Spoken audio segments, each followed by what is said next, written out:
Bonjour, chers abonnés, me voici de retour.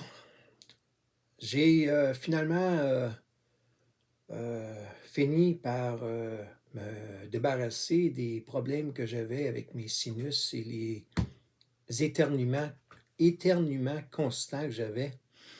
Et ça va beaucoup mieux. Et ça va me permettre de reprendre la production de contenu, de vidéos que je faisais, que j'avais interrompu. J'en faisais beaucoup moins souvent. D'ailleurs, le dernier date de la 3e semaine de juin. Donc, ça fait à peu près 2-3 semaines que j'en ai pas fait. Alors, me voici de retour. Et la période où je ne produis pas de contenu, ça vous permet également de faire vos propres recherches, de lire la Bible et de constater ce que je partageais avec vous dans mes vidéos était véridique, qui était matière à approfondissement. Alors, je continue de vous recommander de vous procurer une Bible si ce n'est pas déjà fait, parce que je m'adresse de cette façon-là parce que c'est pas tous les gens qui écoutent mes vidéos qui sont nécessairement chrétiens. Puis quand je dis chrétien, là, ça peut inclure à la fois des évangéliques, protestants, catholiques. C'est pas seulement des athées ou agnostiques. Athées, habituellement, il y a des athées qui sont pas juste athées, ils sont très méprisants, très malsains, qui sont pas productifs lorsqu'ils commentent, font leurs commentaires. Alors, on peut s'en débarrasser, disons. Hein? On va dire le mot s'en débarrasser. Disons, les éliminer de ma chaîne. Alors, si les gens ne désirent pas contribuer de façon positive, d'avoir des arguments solides, des arguments positifs, ça ne sert à rien d'entretenir des relations avec ces gens-là. Alors, on les laisse aller dans leur athéisme. Par contre, il y a des gens qui sont sur la clôture, qui sont indécis, qui sont agnostiques ou qui sont plus sûrs. Ils regardent les choses aller. Et c'est ce qui m'amène aujourd'hui à vous demander si vous avez pris connaissance de tout ce qui se passe à travers le monde, pas seulement dans votre quartier, dans votre patelin, dans votre ville, dans votre village. Hein? Il faut regarder non pas son nombril, mais il faut regarder ce qui se passe à tous les niveaux. Hein? Santé, politique, finance, économie, religion, dans son ensemble. Là. Comment vous trouvez ça? Vous savez qu'il y a des gens qui m'écoutent qui sont d'une catégorie d'âge, ça peut aller dans vingtaine, adolescent, jusqu'à aller à un âge, on appelle l'âge d'or, où les gens dans la soixantaine ou la 70 ans ou 80 ans, les gens qui peuvent m'écouter peuvent être de tout âge. Donc, ils ont vécu, ils ont du vécu, ils ont pris connaissance au cours de leur vie de ce qui était avant, ce qui est maintenant. Alors, comment trouvez-vous ça, la fluidité des genres? Alors, moi, cours de biologie, biologie 101, à la naissance, on peut voir facilement à la naissance si c'est un garçon ou une fille. puis de façon avec les attributs biologiques, avec certains attributs évidents, on sait ce que c'est un homme, on sait ce que c'est un mâle et on sait ce que c'est une femelle. Mais apparemment, pour certains qui ont été infectés par le wokisme et toutes sortes d'autres virus, que maintenant, il y a de multiples genres. On peut décider d'avoir été un mâle, un garçon pendant 20, 30, 40 ans, puis là, soudainement, ben là, je me suis levé un matin, puis ça me tente-tu, là, ça me tente d'être une femme. Bon, regardons ça. Alors, que ce soit les drag queens, que ce soit le wokisme, que ce soit le, le, le, la fluidité des genres. Et vous avez sûrement entendu parler d'un film qui a cours présentement, The Silence of Freedom.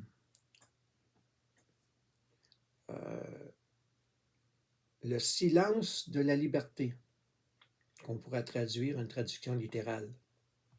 Alors, ce dont il est question dans ce film-là, c'est le trafic humain.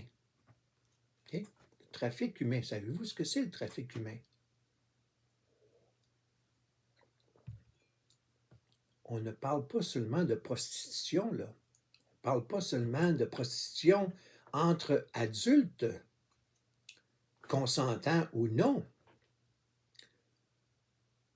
Le trafic des enfants, qui est non pas seulement pour les utiliser à titre d'esclaves sexuels, mais il y a... puis je vais faire attention là, pour ne pas être censuré ou être banni sur YouTube. Disons qu'il y a des parties de leur anatomie qu'ils perdent au profit de d'autres personnes. Je vais essayer de m'en limiter à ça. Ceux qui peuvent lire entre les lignes vont comprendre ce que je viens de dire. Je vais éviter d'être banni, censuré ou quoi que ce soit sur YouTube, enfin. Alors, comment vous trouvez ça? Hein? Pour ceux qui disent que le mal, pour ceux qui disent que Dieu et Satan n'existent pas. Ah oui, Satan n'existe pas. Dieu n'existe pas, donc Satan n'existe pas. Par contre, ils vont dire c'est diabolique, c'est satanique.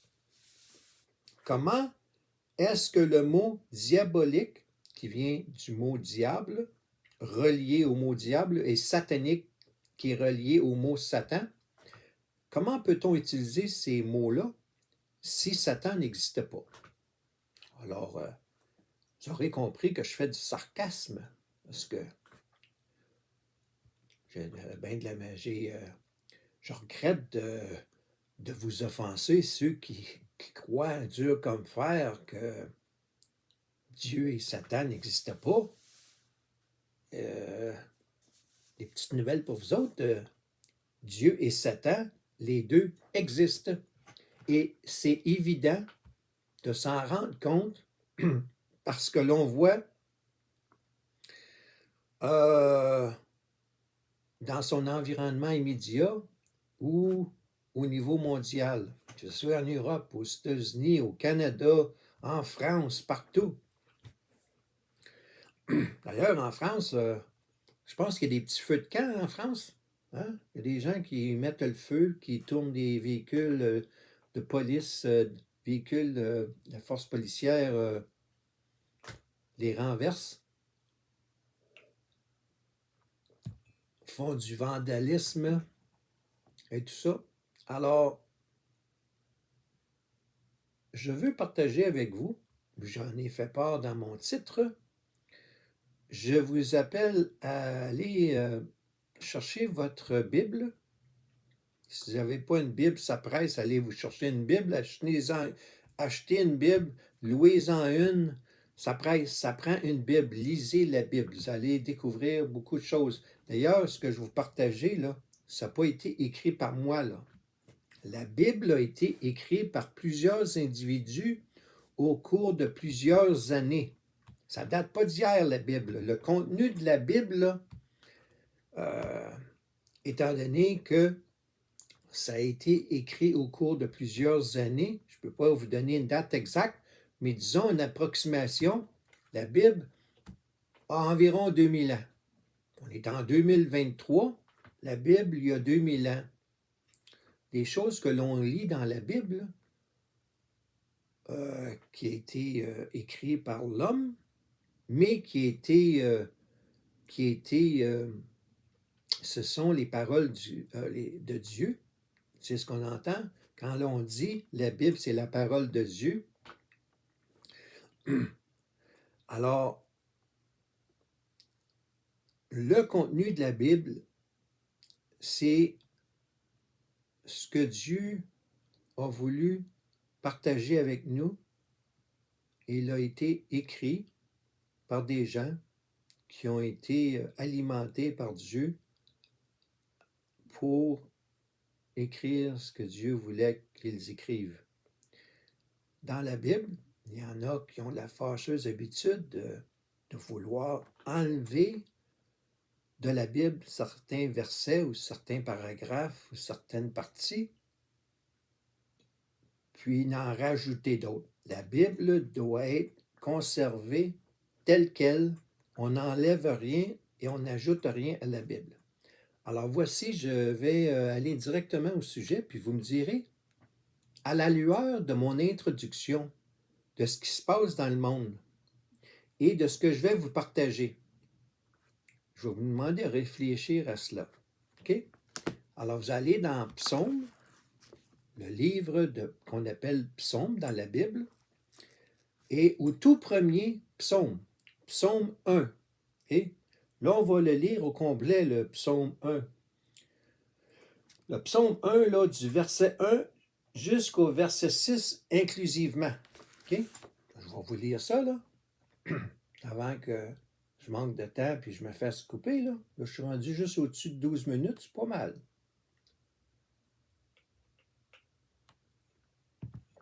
Vous avez remarqué que j'ai pas de problème avec mon nez maintenant. J'ai pas d'écoulement nasal et j'ai pas d'éternuement. Juste un petit peu mes cordes vocales, là, pour faire exprès, ils viennent un petit peu me donner une voix enrouillée. Alors voici. Le titre s'appelle Le vrai bonheur. Pas mal, hein? Le vrai bonheur. Alors, le psaume 1, allez dans votre Bible, allez dans Psaume, le tout premier psaume. Je vais lire du verset 1 à verset 6. Et vous penserez à ça. Ça a été écrit, là, disons, là, que ça, là, a été écrit il y a 2000 ans. Il y a 2000 ans. Pensez à ce que l'on vit présentement en prenant connaissance de ce qui est écrit ici. Heureux qui ne suit pas les conseils des gens sans foi ni loi, qui ne s'arrête pas sur le chemin de ceux qui se détournent de Dieu, et qui ne s'assoit pas avec ceux qui se moquent de tout. Ce qu'il aime, au contraire, c'est l'enseignement du Seigneur. Il le médite jour et nuit.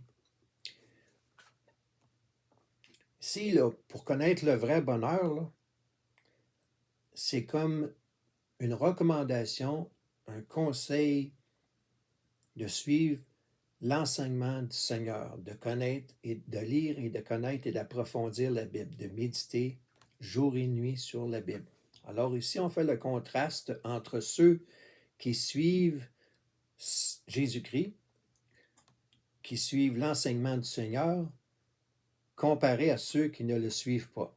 Alors, c'est les gens qui ne le suivent pas, c'est là qu'on dit des gens sans foi ni loi.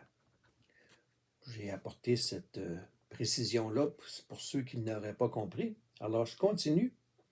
Il est comme un arbre planté près d'un cours d'eau. Il produit ses fruits quand la saison est venue, et son feuillage ne perd jamais sa fraîcheur. Tout ce que fait cet homme est réussi, mais ce n'est pas le cas des gens sans foi ni loi.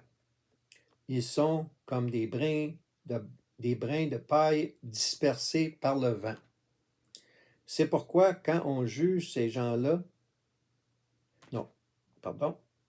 il y a une partie entre parenthèses que je voulais éviter, mais là, je vais l'ajouter. C'est pourquoi quand on juge à l'entrée du temple, ces gens-là ne sont pas admis dans l'assemblée des fidèles de Dieu.